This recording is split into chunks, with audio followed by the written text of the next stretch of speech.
পোস্ত বড়া দিয়ে ভাত, মানে আমি সব ভাত খেয়ে নিতে পারি, যতটা ভাত আমি খাই সব ভাত আমি খেয়ে নিতে পারি। আমার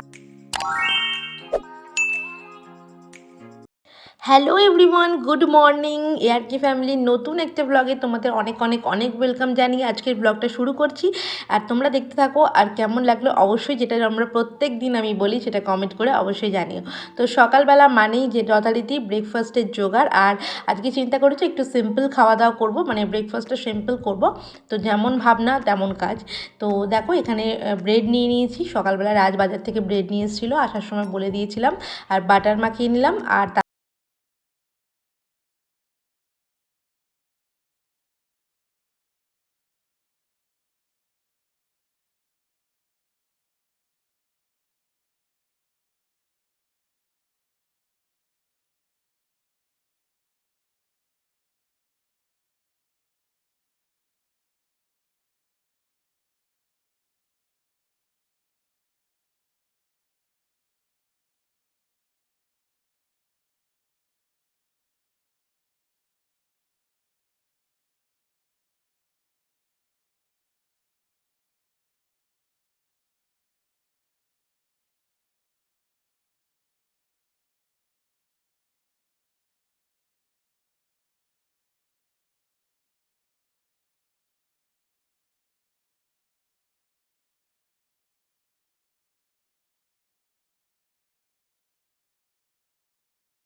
তো বার্থডেতে গিফটটা পেয়েছিল, তো বার করা করব করে আর বার করা হচ্ছিল না। তো চলো আমি এখানে রান্নার জোগাড় করতে চলে এসেছি, রান্নাও বসিয়ে দিয়েছি, ডাল হচ্ছে, এখানে একটু আলু ভাজবো, তারপরে মাছের ঝাল করবো, আর একটা জিনিসও করবো, সেটাও তোমাদের সাথে শেয়ার করবো। চলো হতে হতে তোমরা দেখতে থাকো ব্লগটা। আর এখানে আলুগুলো আমি ভাজা বসিয়ে দিলাম, এরপর আমি একটু জামা কাপড় কেচে ছাদে যাব। ছাদে গিয়ে রিমোকে সঙ্গে করে নিয়ে গেলাম। ছাদে রিমো আমার সঙ্গে এলো, মানে ওকে একটু তেল মাখিয়ে দিয়েছিলাম, তেল মাখিয়ে রোদ্দুরে নিয়ে এসেছি আর কি। আর ও কি করছে বলো তো, ওই বালতির মধ্যে যে ক্লিপগুলো থাকে সেগুলো আমাকে হাতে হাতে একটা একটা করে দিচ্ছে। ওকে যদি কিছু কাজ না দিই তাহলে কিন্তু ও আরও দুষ্টুমি করবে, হয়তো জলটা খুলে দেবে, কলের তলায় দাঁড়িয়ে পড়বে। সেই জন্য ওকে আমি একটু করে কাজ দিয়ে দিই, যে যাও একবার করে একটা একটা করে ক্লিপ নিয়ে আসো, আমাকে হাতে হাতে দাও। তো সেই জন্য রিমো আমার সঙ্গে ছাদে এসছে। আমি তো জানি ও আমার সাথে থাকলেই বায়না করবে, সেই জন্য ছাদে প্রচুর জামা কাপড় মেলেছি। আর পৌষ মাস তো শুরু হয়ে গেছে, তো কাচাকুচি তো করবই, মানে এগুলো হচ্ছে আমার রেগুলার কাচাকুচি, মানে যেগুলো সপ্তাহে সপ্তাহে করি। আর পৌষ মাসের কাচাকুচি কিন্তু এখনও শুরু হয়নি। স্নানটা সারা হয়ে গেল, স্নানটা সেরে একদম চলে এলাম। আর শীতকাল পড়েছে মানে একটু স্কিন কেয়ার, হেয়ার কেয়ার এগুলো তো থাকে, কিন্তু আমি একদম সময় পাই না, আর একদমই সেরমভাবে স্কিনের পিছনে খুব একটা সময় দিও না। সেই জন্যই আমার এই হাল আর কি। আগে যেভাবে সময় দিতাম সেভাবে দিতে পারি না একদম। তোমরা দেখলে সিম্পল নিভিয়া ক্রিম, এটা কিন্তু খুব মানে চটচট করে না যেহেতু, সেই জন্য আমি সিম্পল নিভিয়া ক্রিমটাই হাতে আর গলায় আর মুখে অ্যাপ্লাই করে নিই, দুবেলাই এটাই মাখি। আর এখন কিছু স্কিন কেয়ার একটু করছি, হেয়ার কেয়ার একটু করছি, সেটা তোমাদের সাথে আস্তে আস্তে গিয়েই শেয়ার করব। আর আমি যেহেতু চুলটা স্মুথনিং করেছি, তোমরা দেখেইছো আমার ব্লগে, তো সেই জন্য সিরামটা মাস্ট, সিরামটা আমি লাগাচ্ছি। সেইভাবে চুলটার পিছনেও খুব একটা যত্ন করি না বলে আমার চুল পুরো 12টা বেজে গেছে, যার জন্য হেয়ারের স্মুথিংটা করিয়েছি। আর এখন আমি ভালো করে বেশ মাথায় সিরামটা দিয়ে দেবো। সিরাম হচ্ছে খুব ভালো হেয়ারের জন্য। তো আমি তো গত 2 বছর ধরে কিছুই সেরকমভাবে করতে পারতাম না, ছোট বাচ্চাকে সামলে কী সমস্ত করা যায়, সেই জন্য এখন একটুখানি সিরামটা অ্যাপ্লাই করলাম চুলে। তো তোমরা এখানে দেখতেই পেলে। আর একটা জিনিস তোমাদের সাথে শেয়ার করি, সেটা হচ্ছে আমি এখন ঠোঁটে আর যেখানে যেখানে হালকা একটুখানি ব্ল্যাক পড়ে গেছে, মানে চোখের তলায় হালকা কালি বলো, এইগুলো তো এখন বাচ্চা হওয়ার পরে হয়েছে, তো সেই জন্য আমি এখানে টেন্ডার কেয়ারটা অ্যাপ্লাই করে নিলাম। টেন্ডার কেয়ারটা কিন্তু খুব ভালো। হালকা হালকা যদি যে জায়গাগুলো একটুখানি কালো কালো পড়ে গেছে, ব্রণর দাগ টাগ আছে, সেই জায়গাগুলো কিন্তু খুব তাড়াতাড়ি মিলিয়ে দেয়। তো যাই হোক, হেয়ারটা ড্রাই করে এবার রান্নাঘরের দিকে চলে যাব। এখন স্নান সেরে মোটামুটি চুলটা আঁচড়ে চলে এসেছি। আর এখানে তোমাদেরকে বলেছিলাম যে একটা জিনিস বানাবো, সেটা হচ্ছে পোস্ত বড়া। পোস্ত বড়া খেতে কিন্তু আমার খুব ভালো লাগে, আর আমি বারবারই পোস্ত বড়াটা করি। আমি আর রাজ দুজনেই খুব ভালোবাসি খেতে, সেই জন্য পোস্ত বড়াগুলো ভেজে নেবো। পোস্ত বড়াগুলো আমি এমন করে ভাজি, দেখো, যেগুলো একদম ছেড়ে ছেড়ে যায় না, একদম ছোট মানে বড়ার মতো হয়, দেখো। তো এগুলো মোটামুটি ভাজা হয়ে গেছে, অনেকগুলোই হয়েছে। তো এগুলো এখন ভেজে নিই, ভেজে নিয়ে তারপর তোমাদেরকে দেখাচ্ছি।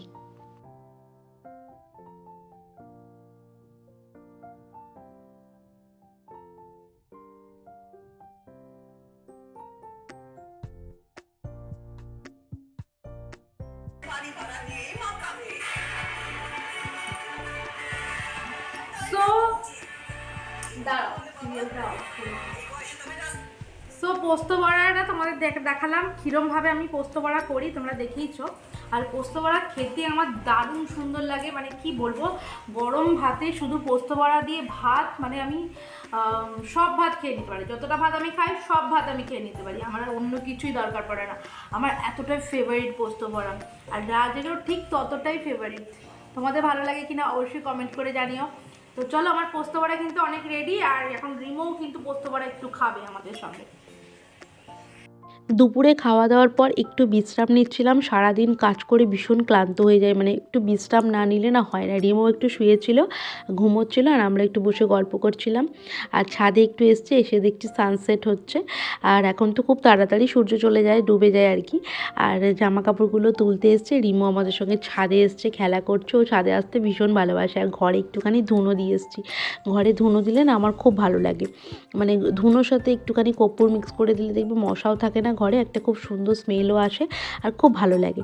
তো আমি কাজকর্মগুলো সেরে নিচ্ছি, চাদরটা পেতে নিচ্ছি, ওই ঘরটাও একটু গুছিয়ে নেব। তো কাজ তো সারাদিন চলতেই থাকে, আর কাজ করতে করতে বাচ্চাকে সামলাতে হয়। আর তোমাদেরকে একটা কথা বলি, একটা কথা শেয়ার করি আর কি, যে বাচ্চাকে সামলানো কিন্তু খুব একটা মুখের কাজ নয়। অনেকে মনে করে যে একটা ছোট বাচ্চাকে সামলাতে কী বা লাগে। সারাদিন একটা বাচ্চার পিছনে কতটা সময় যায়, কতটা খাটনি হয়, কেউ বলতে পারে না। যারা বিশেষ করে একা সামলায়, যাদের পরিবারে অনেক লোকজন থাকে, তারা হয়তো একটু আধটু বাচ্চাকে ধরতে পারে, দেখতে পারে, তখন মা একটু বিশ্রাম পায়। কিন্তু যেসব মায়েরা একাকেই বাচ্চাকে সামলায়, তারা জানে যে বাচ্চার পিছনে কতটা সময় দিতে হয়। তাকে ঠিক টাইমে খাওয়ানো, ঠিক টাইমে স্নান করানো, যথারীতি চেষ্টা একটা থাকে, খাওয়ানোটা একটা বড় কাজ। তারপর বাচ্চাকে সামলে রাখা, কোথায় চলে যাচ্ছে সেই সব কিছু দেখা। তার মধ্যেও কিছু কিছু মানুষ থাকে যারা যারা কিছু না জেনে শুনে অনেক অযথা কথা বলে, যেমন বাচ্চাকে ঠিক টাইমে খাওয়াও না, ঠিক করে দেখো না, বাচ্চাকে ঠিক করে রাখো না, বাচ্চার হঠাৎ কেন শরীর খারাপ হলো, বাচ্চা কেন রোগা হয়ে যাচ্ছে, বাচ্চাকে ঠিকঠাক খাওয়ার দিকে ধ্যান দাও, এই সমস্ত কথা বলার কিছু কিছু লোক থাকে। আমার মনে হয় এরকম অনেক ফ্যামিলিতে, অনেক পরিবারে এরকম মানুষজন থাকে, কিন্তু তারা বাচ্চাকে এসে দেখবেও না, একবেলা ধরবেও না, তারা কোনো দায়িত্ব নেবে না, এই সমস্ত কিন্তু কোনো কিছুই করবে না। অথচ তারা এই সমস্ত কথা বলতেও ছাড়বে না। তারা কথা বলার আগে একবার ভাবেও না যে একজন মা নিজের খাওয়ার চিন্তা থেকেও তার সন্তানের চিন্তাটা সবথেকে বেশি করে। একজন মা ইচ্ছা করে কোনো বাচ্চার প্রতি অযত্ন কখনোই করে না, সবসময় বাচ্চার কেয়ারটাই রাখার চেষ্টা করে। বাচ্চার শরীর খারাপের মধ্যে মা সারা রাত জেগে বাচ্চাকে দেখছে। যারা দেখে না, যারা কিছু করে না, অথচ তারা সমানে দাঁত ফুটিয়ে যায় সংসারে, যে বাচ্চার এই হচ্ছে না, বাচ্চার সেই হচ্ছে না। শরীর থাকলে শরীর একটু খারাপ করবে, আর তার মধ্যেও চেষ্টা করতে হবে তাকে ঠিক করে রাখা। রিমোর বেলা আমি সমস্তটা নিজেই করেছি। হ্যাঁ, আমার মা আমার সঙ্গে ছিল, কিন্তু মা তো নিজের সংসার আছে, মা তো সবসময় আমার সংসারে পড়ে থাকতে পারে না, সেটা ঠিক। আমার মা ছাড়া কেউই ছিল না রিমোকে দেখার জন্য। তো যাই হোক, আমি কিন্তু মানে কারোর সহযোগিতা পাইনি রিমোকে দেখার জন্য। শুধুমাত্র আমি নিজেই, রিমো হওয়া থেকেই আমি রিমোকে নিজেই সব কিছু যত্ন সহকারে করছি, আর আমার মা আমাকে দেখতো আর রিমোকে একটু দেখতো, এই আর কি। তো আমার মা ছাড়া কেউই ছিল না।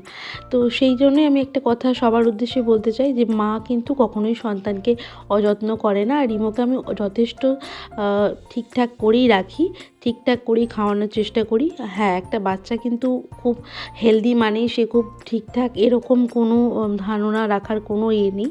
কারণ একটা বাচ্চার ফিট থাকাটা, একটা বাচ্চার ঠিকঠাক সুস্থ থাকাটাই কিন্তু কাম্য। তো এটাই আমি বলতে চাই। তো যাই হোক, অনেক কথা হয়ে গেল। দেখো, রিমোর বলতে বলতে খাবারও হয়ে গেল, অনেক কাজও হয়ে গেল। তো চলো এবার রিমোকে খাইয়ে নিই। আজকে রাতে ডিনারে আমরা চিকেন করব, যেহেতু সকালে করিনি তাই জন্য চিকেনের প্রিপারেশন থেকে নিয়ে নিয়েছি। তোমাদেরকে একটা জিনিস দেখাই, আমার কিন্তু একটু খুব ভালো লাগে, খুব ফেভারিট একটা জিনিস, সেটা হচ্ছে চিকেনের এই লেগগুলো। এটা কিন্তু অনেকেই হয়তো খাও না, কিন্তু আমার খুব ফেভারিট, জানো তো। তো আজকে রাতে আমি রাজকে বলে জেদ করে এটা আনিয়েছি, ওর খুব একটা ইচ্ছে ছিল না এটা আনার। তো যাই হোক, আমি একটুখানি জেদ করে বলেছি, কারণ আমার একবার খাওয়ার পর আমি এটার পুরো ফিদা হয়ে গেছি, আমার খুব ফেভারিট। তো দেখো আমি এখানে চিকেনের প্রিপারেশনটা মোটামুটি রেডি করে চিকেনটা রেডি করে ফেলেছি। আর আজকে আমাদের রাতের ডিনার হচ্ছে রুটি আর এই চিকেন। তো চলো আজকের ব্লগটা এখানেই তোমাদের সাথে এন্ড করব। তোমাদের কেমন লাগলো ব্লগটা অবশ্যই কমেন্ট করে জানিও, আর ARK ফ্যামিলিকে সাবস্ক্রাইব করে রেখো। টাটা।